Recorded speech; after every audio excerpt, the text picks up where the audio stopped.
என் மூச்சு காத்து இந்த வீட்டை தான் சுத்திக்கிட்டு இருக்கு. உங்களுக்கு ஒண்ணுனா அதை தாங்கிக்கிட்டு நான் வேற எங்கேயோ போய் நிம்மதியா வாழ முடியாது மேடம்.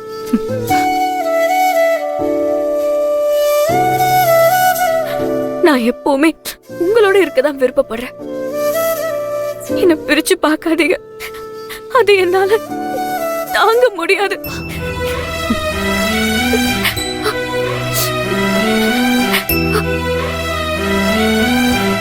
காயத்ரி, அழாத. எங்க குடும்பத்து மேல நீ வச்சிருக்கிற பாசம், அக்கறை, மரியாதை எல்லாம் எனக்கு புரியுது. உனக்கும் எங்களுக்கும் எந்த சம்பந்தமும் இல்ல. இந்த வீட்டை விட்டு போன்னு நான் உன்கிட்ட சொல்லல. உன் கல்யாணத்தை முடிச்சிட்டு கூடிய சீக்கிரம் ரேஷ்மாவுக்கும் செழியனுக்கும் கல்யாணம் பண்ணணும். இனிமேலும் நல்ல காரியத்தை தள்ளி போட்டா அது நம்ம குடும்பத்துக்கு நல்லதில்ல.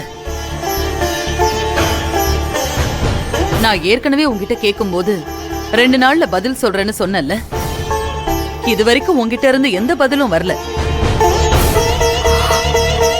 எனக்கு புரியுது காயத்ரி, நீ எங்க எல்லார் மேலயும் அளவு கடந்த பாசம் வச்சிருக்க.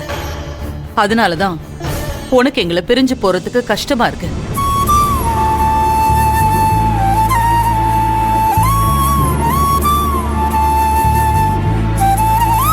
ஐயோ அத்தை, நான் இந்த வீட்டை விட்டு போகணும்னா செத்து போனவாதான் போவேன்.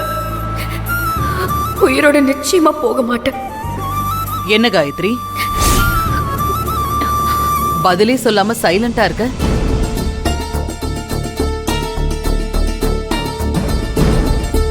என்னங்க, காயத்ரி சின்ன பொண்ணு, நாம தான் நல்ல முடிவா எடுக்கணும். நான் முடிவு எடுத்துட்டேன்.